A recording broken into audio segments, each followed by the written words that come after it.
80% of our Earth is covered in ocean. An estimated of 50 to 80% of all life on Earth is found under the sea. The ocean does so much for the human race. About 80% of the air we breathe comes from the ocean. The ocean provides us with food, occupations, as well as endless enjoyment and wonder. But what have we done in return? Thanks to the human race, there are now 5.25 trillion pieces of garbage in the ocean, and the number grows every single day. The largest landfill in the world is found in the northern Pacific Ocean. This landfill is estimated to be twice the size of Texas. The pollution of the ocean doesn't just affect the millions of animals who die from plastic entanglement, it has also contributed to global warming.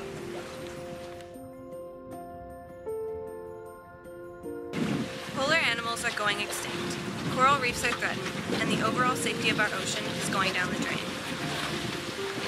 Because ocean temperatures are rising, deadly species of jellyfish once found only in tropical waters are reproducing at a rapid rate and spreading to all parts of the ocean. In the near future, it may be unsafe to swim in our oceans without a full-body jellyfish suit. To people who grew up jumping off docks and cliffs in the summer to cool off, this is just one of the many devastating consequences that pollution and global warming will have on us all.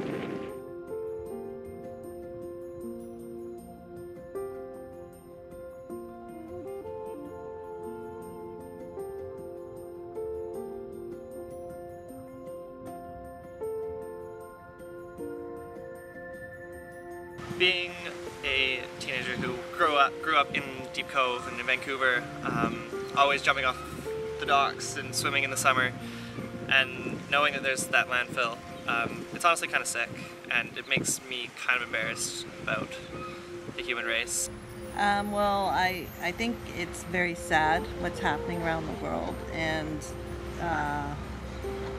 I'm shocked with the amount of garbage that there is in the landfills that shouldn't be there over the last 50 years probably, because I've been here since 1970 and we didn't even recycle in those days, so all that garbage is like contributing as well.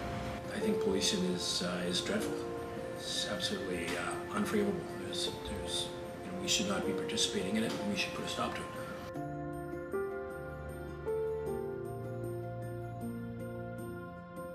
Probably won't have a huge effect on my life because I'm 47, so I'm not going to be around forever, but it'll have a huge effect on my children's lives and their children. You know, who knows what's going to happen in the next 20, 30 years. We don't know. Well, I think a big part of the problem is it doesn't particularly affect our lives, at least not in any immediate sense, which is why we allow it to continue unabated and have done for decades.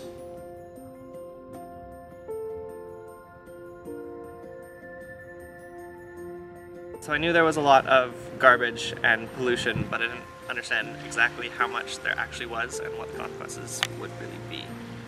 I know that there is so much stuff that washes up on the beaches, tires and mattresses and garbage bags, so I know there must be a ton of pollution in the ocean.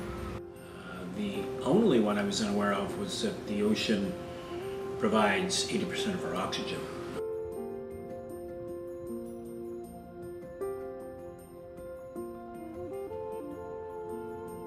Well, whenever you're down on the beach, I'll try to pick up any garbage, make sure to use the actual compost bins, and especially buying less products with packaging that does have to go in the garbage instead of stuff that can be recycled or composted. We recycle as much stuff as we can. I take bags, reusable bags to the grocery store. We compost.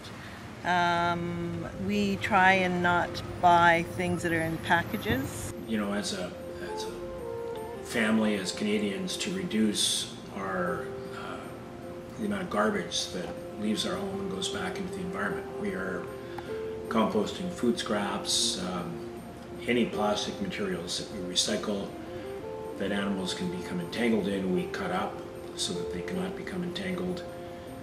We regularly recycle. We go to recycling depots with our car full of recycling materials. We probably recycle 90% of what we bring into the house.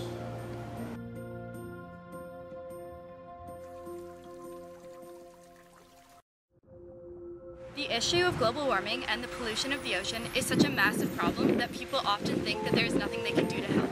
If everybody carries this attitude, then nothing is ever going to get better. There are so many ways we can help. We can recycle and compost. We can even participate in or create a shoreline cleanup. We can educate ourselves and others about the issue, and we can start believing that together we have the power to save our oceans. For our Social Justice 12 action plan, Erica Butterfield and myself, Emma Forth, put together a shoreline cleanup at one of our local beaches. We were able to collect a full bag of garbage just from picking up garbage on the park area and on the shore. And it was pretty successful just because we stopped all of that garbage from getting into the ocean, which could have ended up hurting or even killing some animals and damaging the ecosystem. So we were very proud of what we did, and we just want to do everything we can to help the ocean.